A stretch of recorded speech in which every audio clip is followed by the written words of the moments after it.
Pour moi, ça fait partie de l'art. Ça fait partie de l'art en fait. C'est vraiment une nouvelle forme, nouvelle, pas tant que ça, mais c'est quelque chose qui est renouvelé tous les jours. C'est assez éphémère. Voilà, c'est ça. C'est de l'art éphémère.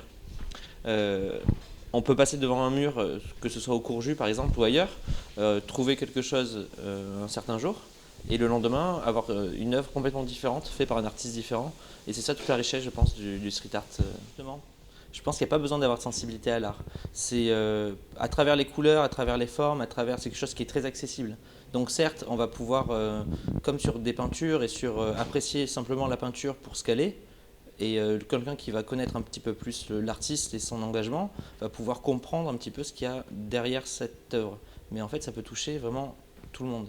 Au point de vue du message, au point de vue de la parole, de l'engagement aussi, que ce soit politique, que ce soit tout un engagement en fait. Et même au travers de l'art, puisque on en retrouve là récemment, il y a un artiste qui a collé en fait des croix pour sensibiliser en fait au sida, à ceux qui n'ont pas accès aux soins, qui n'ont pas accès. Donc même si on ne comprend pas forcément l'œuvre en elle-même, puisque c'était un plus qui était redécoré à l'intérieur, il y avait quand même un message qui était accroché dessous pour pour montrer aux personnes que cette œuvre-là avait un engagement derrière. Donc c'est ça qui est assez intéressant. Dans tous les cas, ça a touché tout le monde. On voit les gens qui étaient dans la rue et qui se baladaient avec les pancartes «Je suis Charlie». Mais rien que ça, justement, de poser une affiche sur sa vitrine, sur sa voiture, sur son t-shirt, avec marqué «Je suis Charlie» dessus, c'est un petit peu du street art.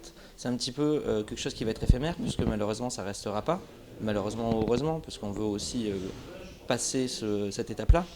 Mais ça reste un message qui est porté par une affiche et qui n'est pas ni politique, ni c'est une forme d'art accessible à tout le monde.